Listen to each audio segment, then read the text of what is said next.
It's been there since the 1500s. Even served as a prison, a political prison in more recent times. Now a museum for people to learn about the history in this part of the world, as we have Kanoa representing Japan. Calls this place one of his homes. He lives down in Ericeira most of the season, as he's got a throwaway section for the air to kick things off. Find a great restaurant like Tasca de Joel, which is just up the peninsula a little bit further. As we have Kanoa now throwing his first turn, fin drift to start. Throws the tail out again, but maybe overperforms for that section and will end up incomplete-wise. And the judges love that, as we see Matt up and riding. McGillivray from Jeffreys Bay, South Africa.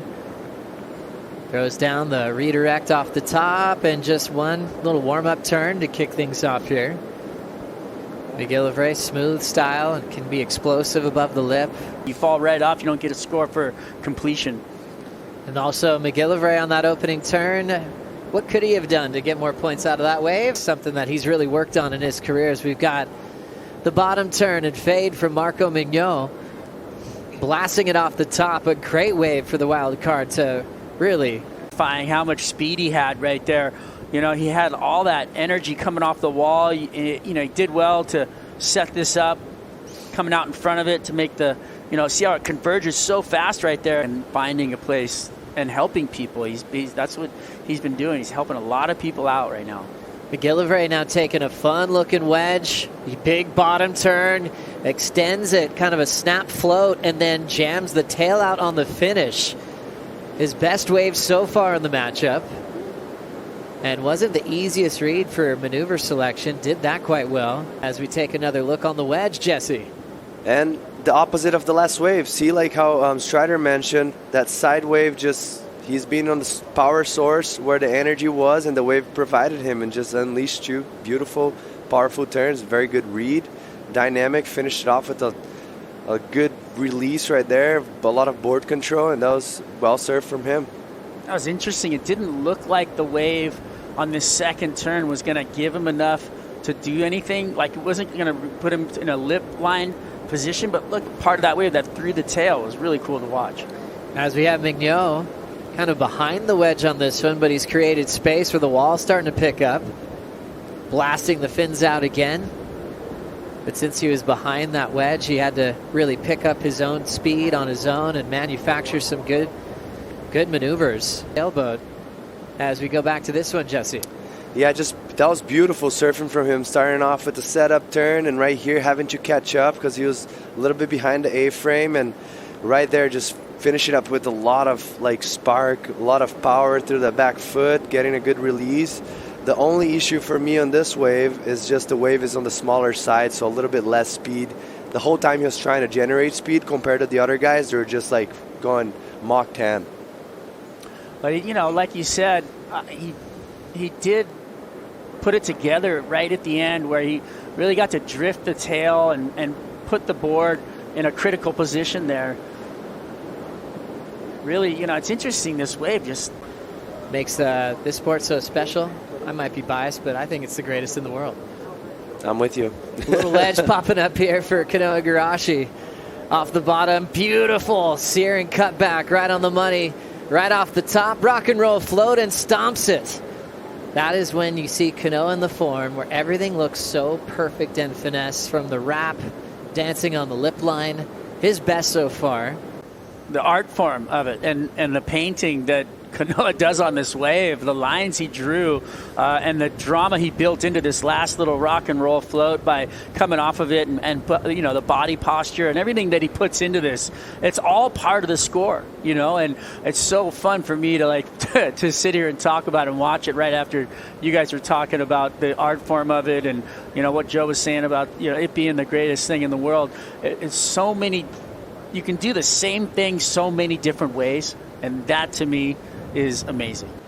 The replay during the break, McGillivray throwing the fins out, Jesse. Yeah, nice first crack right there for him. Just the wave is slowing down a little bit on the smaller side, but just clean rails all the time. Finish it off strong. Beautiful surfing for him, but it's that smaller wave from him. He surfed amazing, but because the wave was a little smaller, kind of came in a lower score. And Marco here, very good first turn.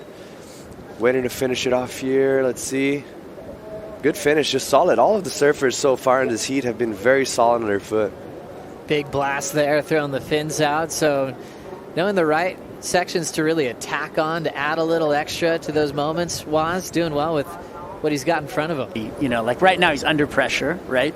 And I think we're going to see some great surfing from him. Speedy attack from Igarashi as he ducks out, representing Japan, but raised in Surf City, USA, Huntington Beach, two-time U.S. Open champ, 1 CT win to his name, winning at Karamas at Sunset. What'd you see here, Jesse? Just very smart from Kanoa. Only needed a 3.67 with 5 minutes left.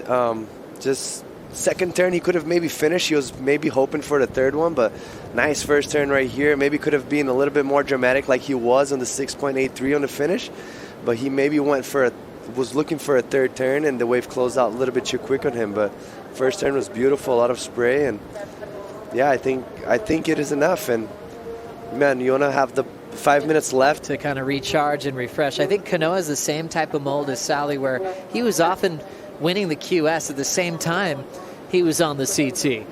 As we have him off the bottom, there's that little fin drift that he could do on demand. Then layback version, that was deadly.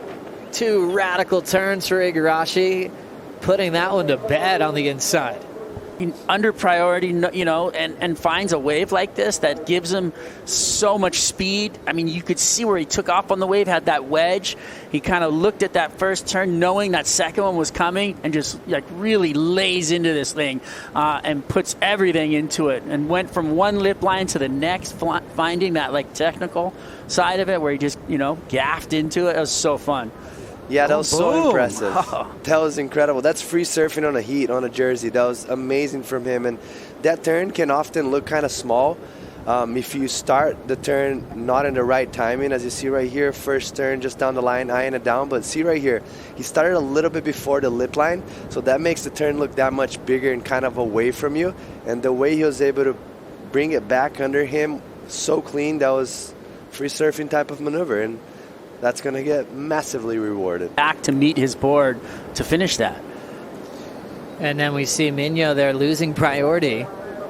Just that up and out. They actually mention a lot to us. A minute 45 on the clock. Here comes a beautiful gouging re-entry and more of a lean back version on the end section. Tough one to ride out of, but McGillivray is coming for him, Strider. Drops a hammer right here. This first gouge in the face was enough to me, but then this one, you know, for him to ride out through all that and come away clean with a completion right there, that was a challenge. And beautiful work. I feel like there's 2 huge power hacks on this wave for him, and this could be a really substantial score for McGillivray.